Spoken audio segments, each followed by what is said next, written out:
Majuu, Majuu, Majuu, Majuu, Majuu, Majuu, Majuu, Majuu. Now welcome everybody to the Wild Wild West. The shows that's untouchable like Ellie and Ness. From New York to London, we bring you the best. The originator, perpetrator, put me to the test. I see a skill, I'm cool. Huvunjika guu, listen up. Weka mikono juu, show ni majuu. Ndani ya gari, angalia juu tu. Ni mawingu, kata pingu. Tunapaa, up tunapaa. Far, far away, huko overseas. Lakini sisi bado ni mabis from the east. So sit back. Good evening, ladies and gentlemen. One more time, this is Radio Majuu, and I'm your host, George Gichobi. If it's Monday, it's Monday Majuu, and I'm here at Radio Majuu, and it's glad that you could join us. Karibu sana to the One Voice Hour, your global bridge to the diaspora and back home. Today, we are diving into one of the most important conversations shaping our future, investing in Kenya. This program is proudly brought to you by One Voice Consortium with partnership with Centum Real Estate and with Bingo Development organizations committed to transforming opportunity into ownership for the diaspora. Joining me today, we are two exceptional minds. Mike Mwita, a cybersecurity expert, U.S. Air Force Reserve veteran, and global investor, and engineer Alphonse Mbaru, a respected engineer with deep expertise in infrastructure and development. Gentlemen, welcome to the One Voice Hour. Thank you. Thank you for having us. Thank you. Okay, Michael, let me start with you. What inspired your journey across cybersecurity, infrastructure, and global business, and how does Kenya fit into your long-term vision? Introduce yourself, and then obviously tell us what your long-term vision is. Absolutely. Yeah, thank you. So basically what I do is I run a cybersecurity company here in the DMV area, and our main focus is in taking care of small to mid-sized businesses in some of their cybersecurity needs, taking care of their data, protecting their assets, and even advising and offering IT support. So the reason why I even started this was I noticed I used to work in a corporate, a Fortune 500 company, actually Walmart, in cybersecurity, and that's where I got introduced to the whole cybersecurity field, and I saw the systems that they had, and I could understand that their budget fit the systems that they had. But some of those systems are very, there's stuff that we can build. There are tools that we can replicate for small and mid-sized businesses. And I noticed just in the market that small to mid-sized businesses, basically, when I say that, it's businesses that are making between $500,000 all the way to like $1.5 million. That would be like a small business, and then anywhere from like $2 million up to about maybe 10 million, that would be like a mid-sized business. So these businesses are targeted just because they're big enough to pay out, but again, they're small enough to where the hackers or ransomware, militia guys know that they can't fight it too much. So normally they just end up paying out. But we believe that my partners and I, that there's a solution we can give and help them curb some of these issues that they face. I don't want to say on a budget, but pocket friendly, or economically. Yeah, more economically. From serving in the U.S. Air Force Reserve to finding your own company, how has discipline shaped your leadership and investment mindset? Yeah, so, okay, let me start by saying this. So before I joined the military, I knew exactly what I wanted. I knew what business I wanted to build. I always used to tell my dad that I want to do cybersecurity. Did I have a full plan? No, but I just knew at the top of my head that that's what I want to do. So even the leadership aspect, I'd say it was more refined in the military. So I didn't get it when I was in the military. I had it before, and it just got shaped a little bit more and got refined to where now when I was in, it put me on a track because I joined to do civil engineering, so water and fuel systems, but then I got the opportunity to change careers and switch with different programs that they offer into cybersecurity. So it's more of just me having an end goal in mind that something I wanted to achieve and accomplish by a certain age, and I was just going to do it. Whether I have it figured out, whether I have the full plan on it, I just knew that that's something I would keep on working on. Yeah. Regardless. And then also from segueing from civil engineering, how does your technical background now influence another area like real estate today? Yeah, so man, the technical background is just more of the critical thinking, because to be a good engineer, you have to be, well, the best engineers, to be very honest with you, are like lazy engineers. And if you're a lazy engineer, you'll figure out a way. So let me not say on behalf of Mr. Moro here, given the fact that he might be on the structural side of physical buildings, but in the tech space, lazy engineers are the ones who kind of like push the frontier of technology.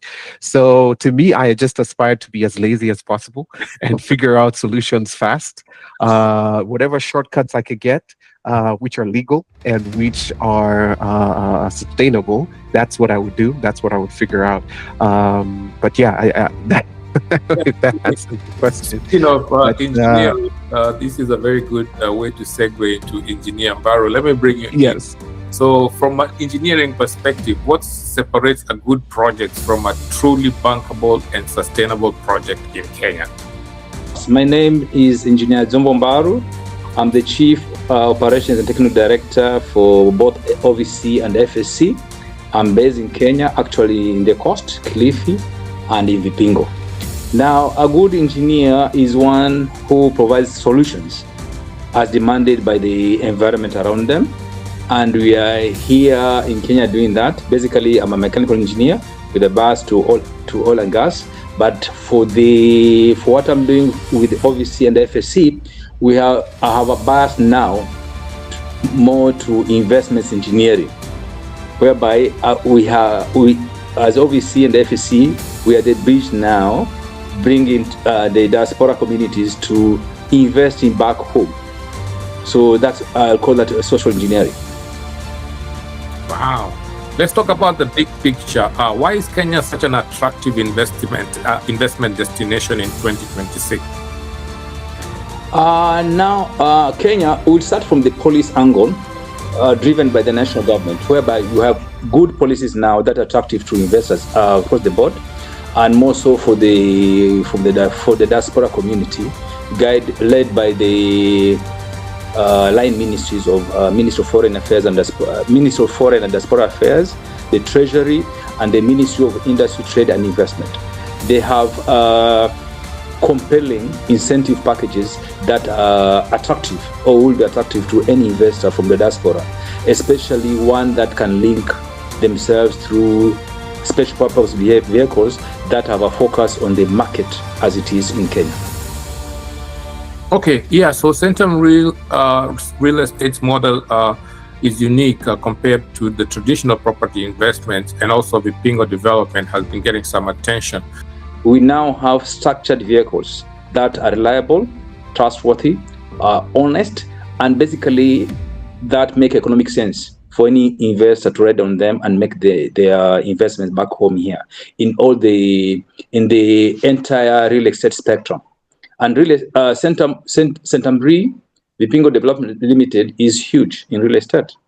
They are huge in Kenya through two avenues. They are huge in Kenya in Vipingo, where they have a master planned smart city, Vipingo City, and that Vipingo City now includes sectors ranging from real estate, manufacturing, seawater desalination, power generation. All that ecosystem is within Vipingo, and by extension, they have the same. And remember, Vipingo is a 10,000 acre investment master plan in Vipingo. In Two Rivers, Nairobi, they have over 100 acres that are designed for high-end real estate products, just near the UNEP in Gigiri. And regionally, they're also big in Uganda through the Pearl Marina in Entebbe, where they are developing high-end products also for the Ugandan market. So they have this signature in the market that draws trust from across the board, and more so through the diaspora. And they have special they have developed special plans that are attractive to the diaspora. They can guide the diaspora community from ground zero on what the opportunities are, how to get into the opportunities, how to manage the same assets through them. So once you get into that ecosystem, Centamri Pingo Development Limited ecosystem, you have an A to Z spectrum whereby the investments are assured, well managed, and the returns are assured. Just to explain this, in 2024 December, we participated in the first Kilifi International Investor Conference. In that conference, the president came there and he gave a title deed to Centamri of 2,000 acres. Okay. Once given that piece of land, Centamri went ahead and partnered with a developer called Arise Integrated Industrial Platforms.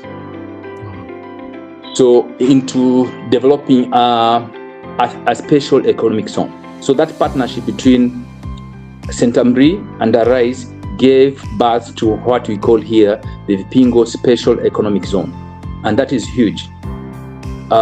It's designed to host over 200 industries to process various products, basically for the export market as a special economic zone. You spoke about diaspora, and we have diaspora right here, sitting front and center, with a background in engineering. What does this translate into real estate returns, like the engineer has said, or there are other avenues that a diaspora can focus on to enter into most probably real estate or any other investment?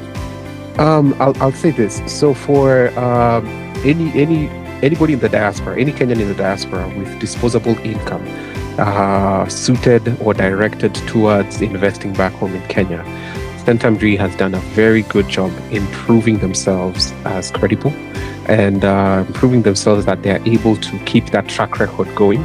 So you're not going to get funny business when it comes to purchasing of the land or developing your house or your accommodation or whatever you want to build or invest in. Credibility is very important.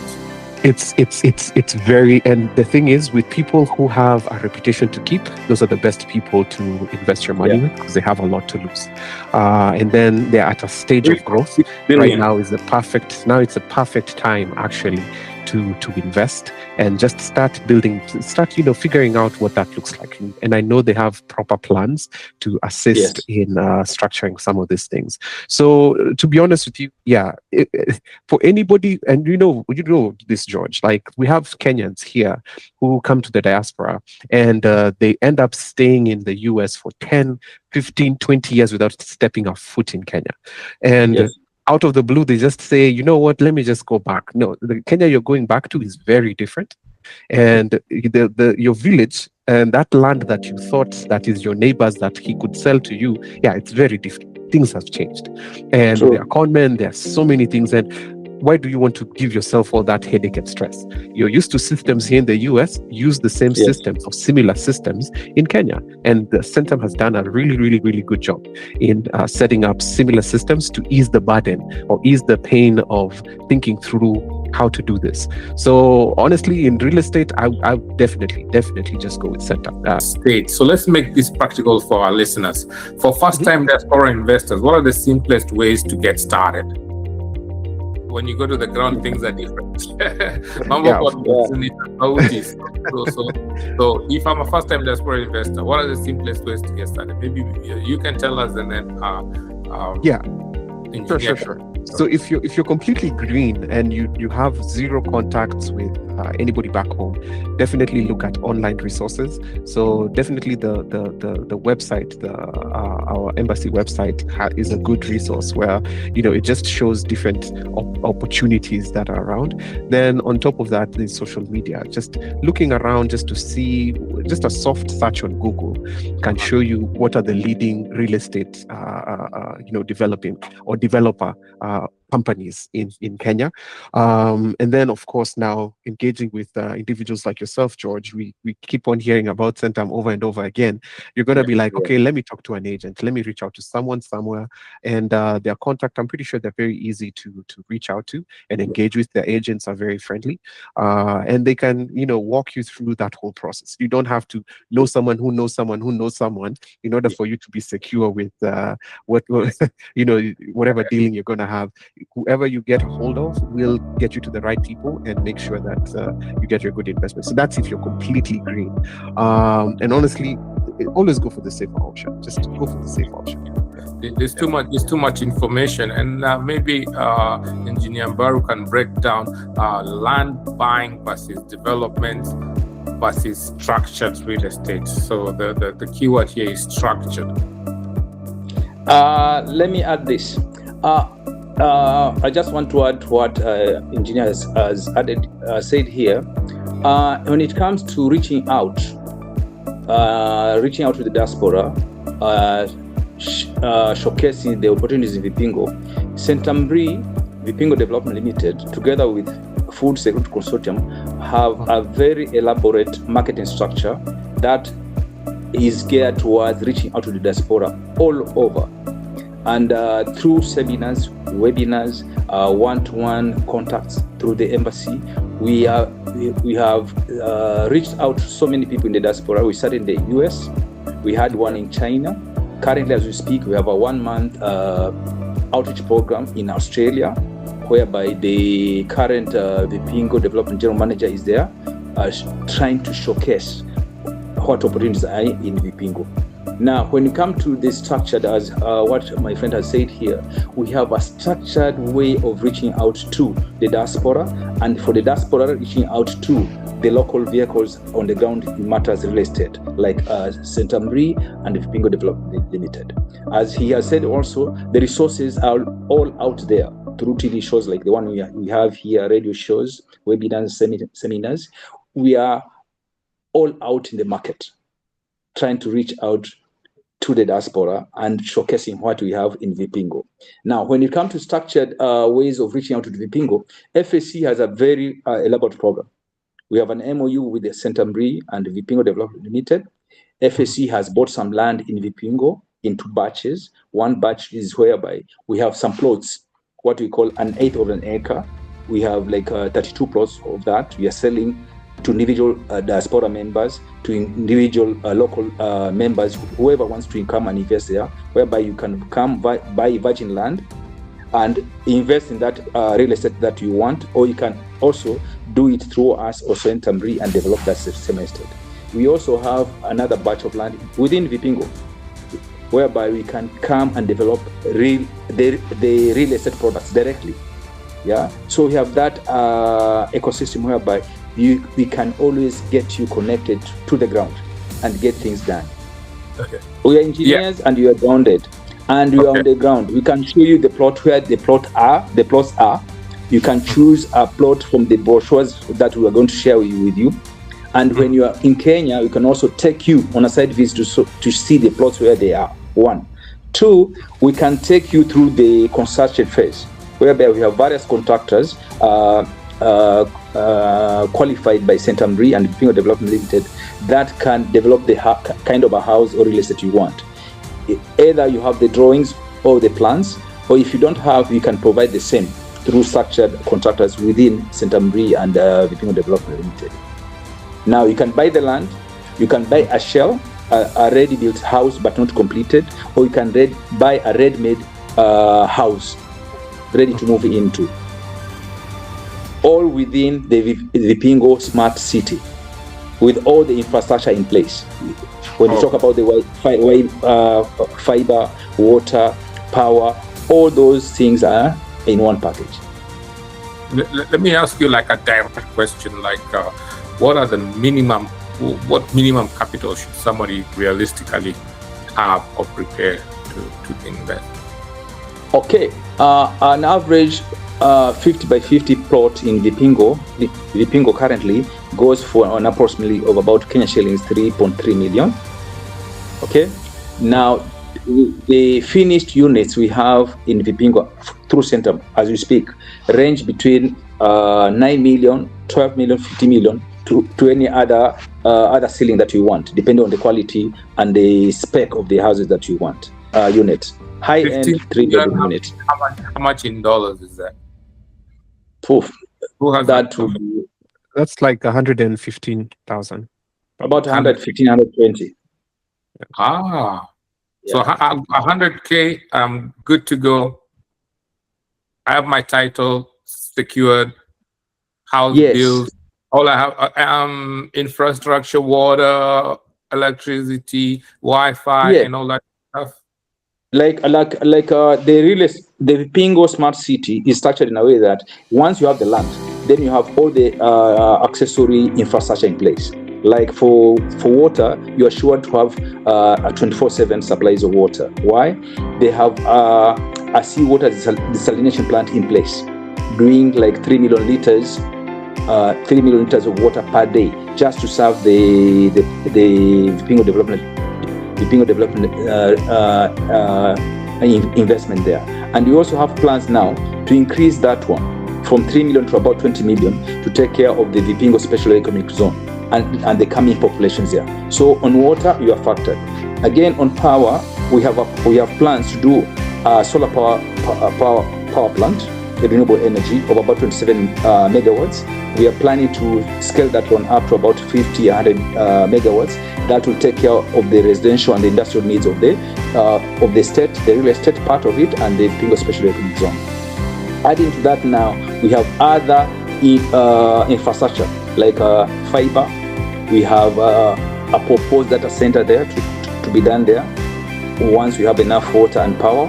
So we have so many things coming into one place, driven by the master plan smart city in the Vipingo.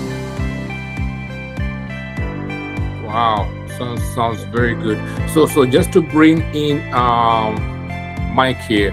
So a lot of people distrust the process. Obviously, we're talking about engineers talked about a very well structured and a visible and viable project. He's even broken it down for us, the ones who are asking frequently asked questions, how much do I need?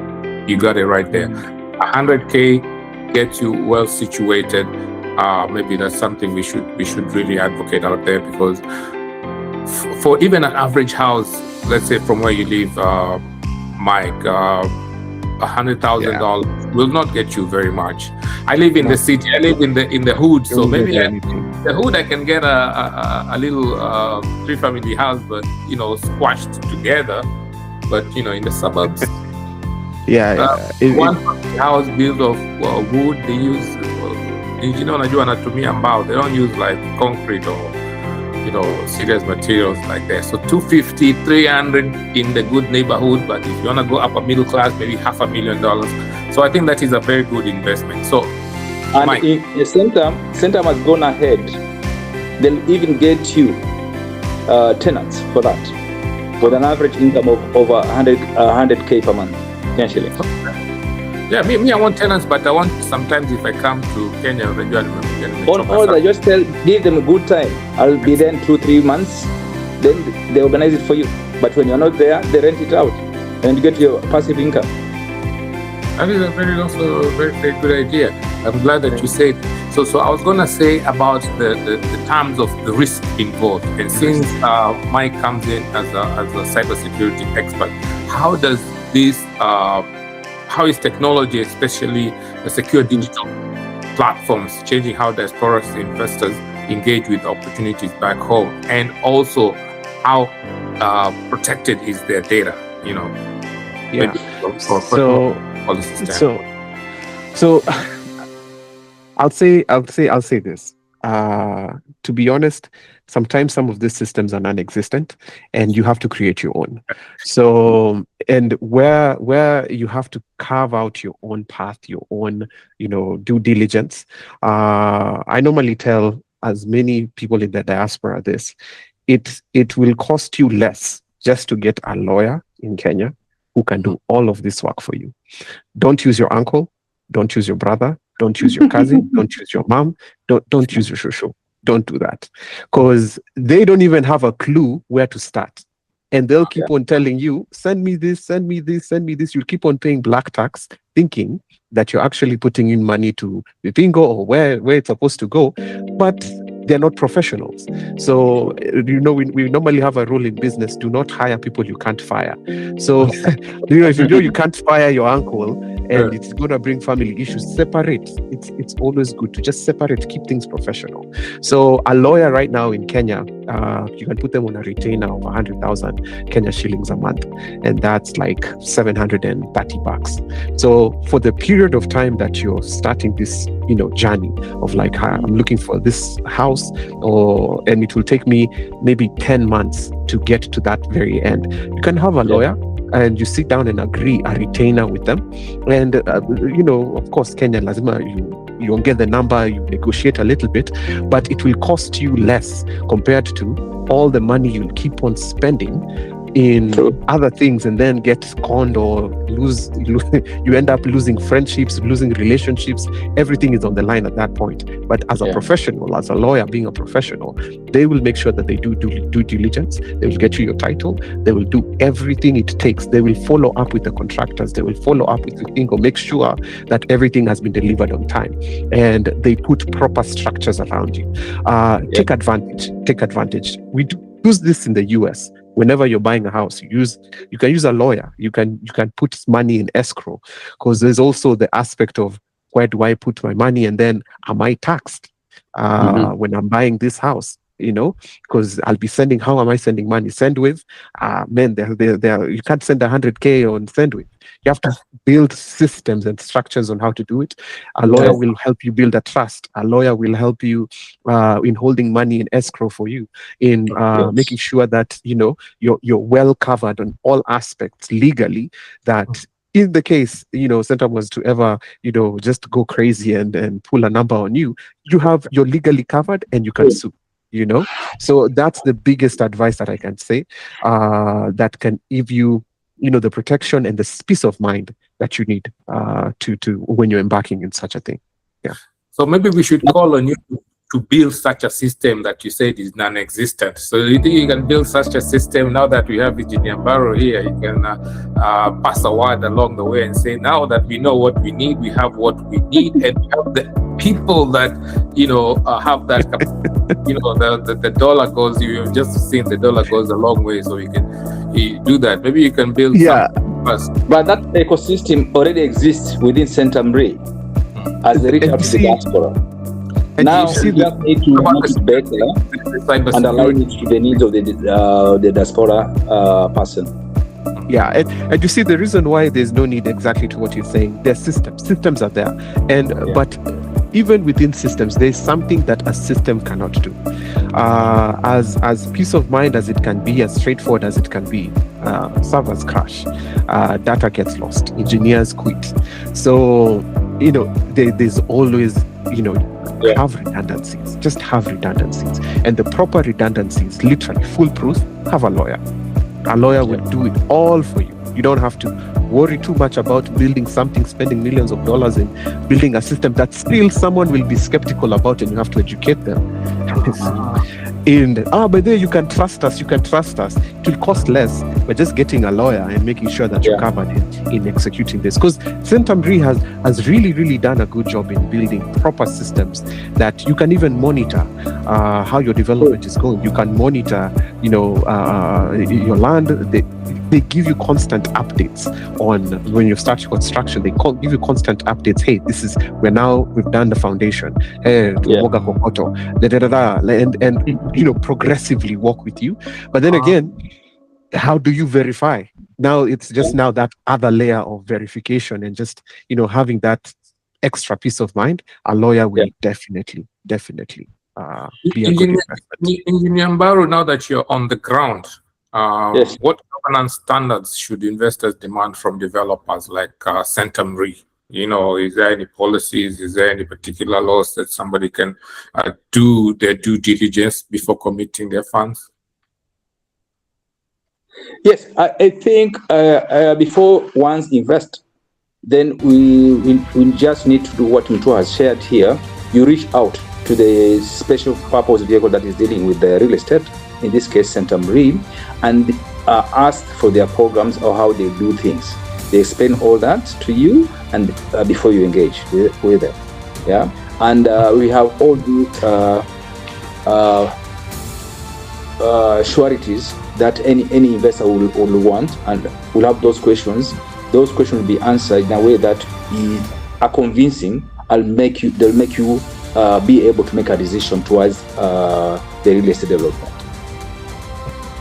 Welcome back to Radio Majuu one more time. I'm your host, George Gichobi, and I'm being joined all the way from Kilifi, Kenya by Engineer Alfonso Mbaru, and in the DMV by my friend here, Mwita, in the cybersecurity space and investment and technology. So we were talking about technology and how it's changing everything and how it can be an avenue for investment, especially in the real estate. But what other areas can in technology be used by people to take advantage of investment, and at the end of the day, people want to make money or make their money work for them. So do you see data centers and smart cities becoming the next frontier alongside real estate?